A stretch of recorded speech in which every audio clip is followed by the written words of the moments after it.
Assalamualaikum warahmatullahi wabarakatuh dan salam sejahtera kepada semua pelajar tahun 1 di Fakulti Sains yang mengikuti program My Roadmaps.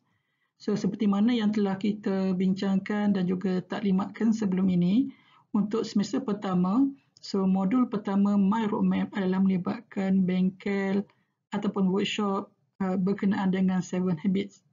Mengikut kebiasaan sebelum ini, kita adakan workshop secara bersemuka, iaitu kadang-kadang dia mengambil masa 1 hari ataupun kita adakan pada petang Khamis pada 2 minggu berturut-turut. Tapi dengan keadaan sekarang, fakulti merasakan bahawasanya terdapat keperluan juga untuk kita meneruskan modul yang sama supaya pelajar-pelajar di Fakulti Sains terutamanya tahun 1 juga dapat mengambil manfaat daripada program yang telah disusun oleh fakulti. Dengan itu, pada semester ini, kita adakan secara dalam talian terlebih dahulu dan apabila kita bersemuka, kemudian kita akan refresh balik dan juga revise balik perkara-perkara yang akan kita pelajari dan amalkan, terutamanya bersama dengan penasihat akademik masing-masing. Okay. So, dalam modul 7 Habit ini, sebenarnya tujuan kita mengadakan semester pertama melibatkan 7 Habit adalah kita cuba membina karakter pelajar di Fakulti Sains, iaitu melibatkan personal growth dan juga kita cuba membina personality pelajar di Fakulti Sains dan juga melibatkan hubungan sesama pelajar, membina hubungan dan berinteraksi sama pelajar. Kerana itu adalah perkara penting terutamanya apabila anda berada di semester 1 fakulti pengajian. So, dengan itu antara beberapa modul yang telah ditekankan dan juga beberapa modul yang ada melibatkan pembangunan pelajar, so kita gunakan 7 Habit sebagai salah satu platform untuk kita bincang dan juga amalkan bersama. Dengan harapan, dengan mengetahui 7 Habit sebagai tools ataupun amalan sepanjang berada di UTM ataupun selepas graduat, so pelajar diharapkan dapat membina keyakinan diri, itu melibatkan personal growth dan juga meningkatkan kaedah bagaimana kita berinteraksi, terutamanya dengan rakan-rakan sekelas, rakan-rakan sefakulti, se-UTM, ataupun bersama dengan pensyarah, bersama keluarga dan juga bersama masyarakat. So, perkara tersebut akan dibincangkan dalam modul 7 Habits.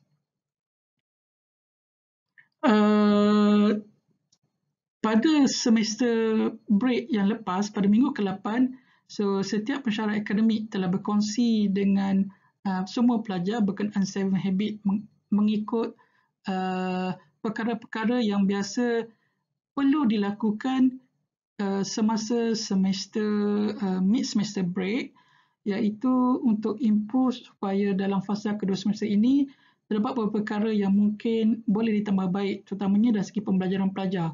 So, beberapa elemen 7 Habit telah dimaklumkan sebagai pelajar sebagai overview dan recap. So, dalam modul kali ini kita akan berbincang lebih detail berkenaan dengan setiap habits. So, 7 Habit of course dia mengalami ada 3 fasa. Yang pertama kita belajar.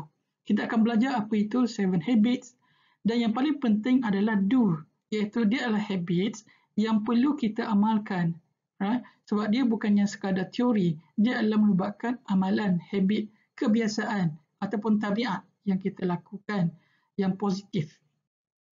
Dengan harapan dia akan membina diri pelajar di Fakulti Sains. Sudah tentu dalam banyak proses kerja, amalan kita, pembelajaran dan pembelajaran, kita selalu menumpukan kepada outcome, apa hasilnya. Dan kadang-kadang kita gagal untuk melihat bagaimana kita cuba membina proses, iaitu person, mereka yang telah bekerja, mereka yang telah mengalami proses tersebut sehingga akhirnya menghasilkan outcome. So, kita dalam kisah ini, dalam Goose dan juga Golden 8, biasanya kita bukan sekadar melihat kepada Golden 8 iaitu output, tetapi Goose iaitu aset penting, iaitu dalam kes ini pelajar-pelajar. Right? Bagaimanakah proses yang anda lalui, bagaimanakah pembinaan diri, in the end dia akan menghasilkan impact sama ada peperiksaan, sama ada melibatkan kaedah pembelajaran, sama ada melibatkan hubungan, sama ada melibatkan kejayaan melaksanakan projek. So, kita cuba tekankan iaitu pentingnya untuk kita nurture dan develop manusia itu.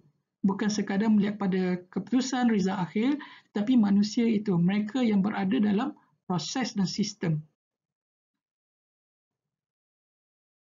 So, dalam sebuah habit, kita akan mulakan dengan berkenaan dengan paradigm. Sebab habit-habit yang kita bentuk, apa saja yang kita bentuk dalam amalan kita seharian, daripada contohnya bangun tidur, apa habit pertama yang kita buat?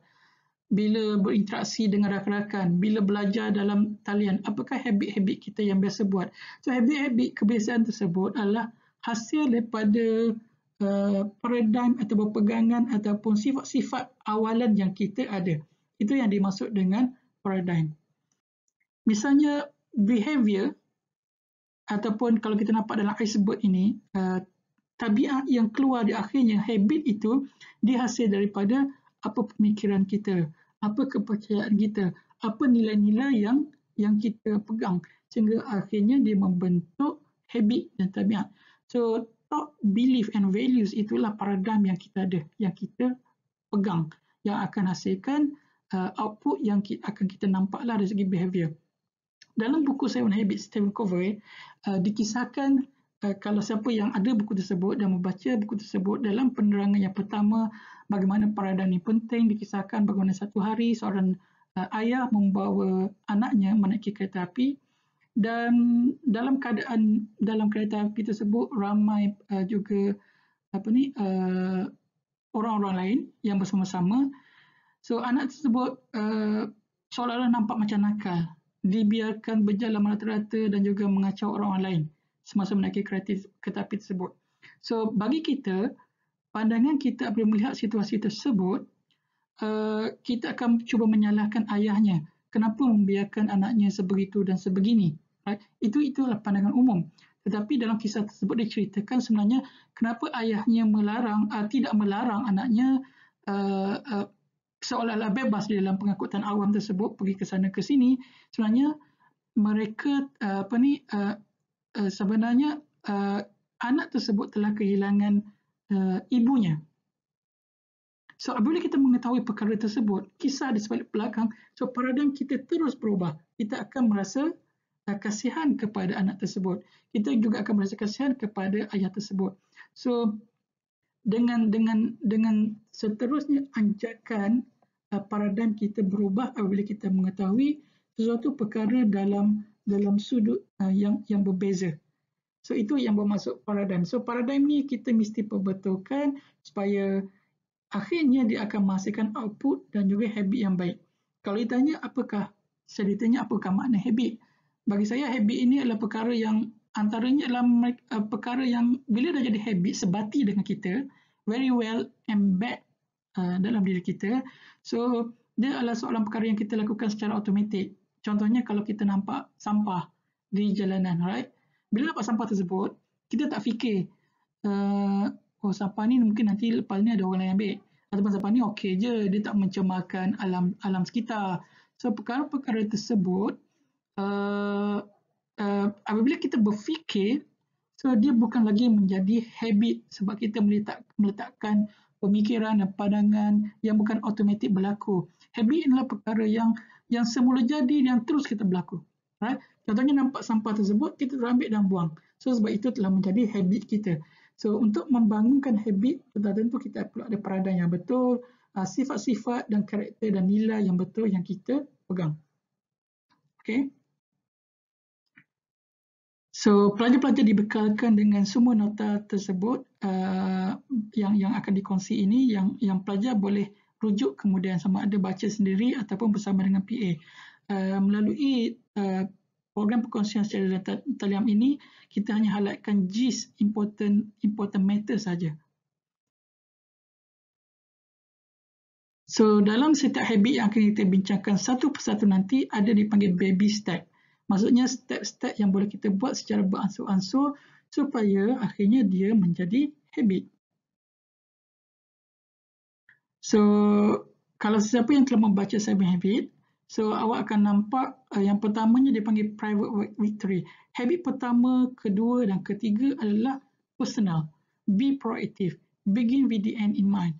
Put first thing first. Itu adalah kejayaan dan juga perlakuan kita secara personal. So, dalam 7 Habit juga, dia ada satu term dipanggil personal bank account. Apa maksudnya? So, maksudnya apa perkara-perkara positif yang kita perlu depositkan ke dalam diri kita. Sama ada kalau personalnya melibatkan personality, sifat dan karakter kita. So, contohnya yang deposit yang positif. So, keep promise to yourself. So, maknakan janji-janji yang telah kita buat. Buat perkara yang baik, bersifat jujur, renew yourself. So, kena pasti talent kita, itulah yang positif. So, opposite-nya yang kita perlu keluarkan dalam sifat kita adalah tak jujur, tak tepati janji. So, kita apa-apa saja perkara yang negatif kita yang kita perlu keluarkan. Itu dipanggil deposit dan withdrawal. So, perkara-perkara ini yang perlu kita lakukan terlebih dahulu sebelum kita dapat develop habit yang menjadi tabiat dan juga kebiasaan kita. So, semua yang kita bincangkan nanti akan ada baby step. Maksudnya step-step yang boleh awak buat supaya dia boleh menjadi habit. So, tadi kita bincangkan private victory. Habit 1, 2, 3. So, seterusnya dia akan ada habit 4, 5 dan 6, iaitu habit 4, think win-win. Habit 5, seek first to understand, then to be understood. Habit 6, synergize. Semua ini melibatkan adalah public, iaitu bagaimana kita bekerja dalam kumpulan, berinteraksi dengan rakan yang lain, berinteraksi dengan pensyarah, berinteraksi dengan keluarga, parents. So, dia adalah dalam framework public victories. Dan kita ada 7 habit. So, habit yang ketujuh adalah sharpen the saw yang merangkumi semua perkara yang kita perlu sentiasa reflect dan juga kita perlu sentiasa refresh diri kita. So, sama. So, kita juga ada deposit and withdrawal. So, apa-apa sifat positif yang kita perlu pupuk semasa berinteraksi atau bekerja dalam kumpulan. Yang perkara-perkara yang perlu kita keluarkan, contohnya pentingkan diri, tidak menepati janji dengan rakan, macam-macam perkara miscommunication dan sebagainya yang perlu kita keluarkan dengan harapan in the end kita boleh membentuk habit. So, setiap yang kita bincangkan nanti akan juga ada baby step masing-masing. So, secara kesimpulannya dalam modul yang pertama ini pengenalan, so kita boleh nampak bahawasanya terdapat perkara-perkara itu memang bergantung kepada diri kita, panggil dependence. Right? So, habit pertama, habit kedua, habit ketiga very much bergantung kepada diri kita. So, kita kena bergerak juga daripada perkara-perkara yang memerlukan kita membangunkan diri kita dan sehingga sebab hidup kita ini bukan kita duduk seorang. Kita duduk dengan berinteraksi dengan ramai orang. So, dengan itu kita juga perlu develop sehingga mencapai public victory iaitu dalam habit 4, 5, 6 dan rangkuman semua itu kita kena perlu refresh dan reflect selalu dalam habit ke-7, sharpen the saw. Sebab itulah kita panggil 7 habits. Dengan habit yang pertama, 2, ketiga, 4, 5, 6 dan habit yang ke-7. So, tentunya bukan kita perlu hafal tetapi kita perlu amalkan. So, seterusnya kita akan lihat habit ini satu demi satu. Okey, sekian. Terima kasih.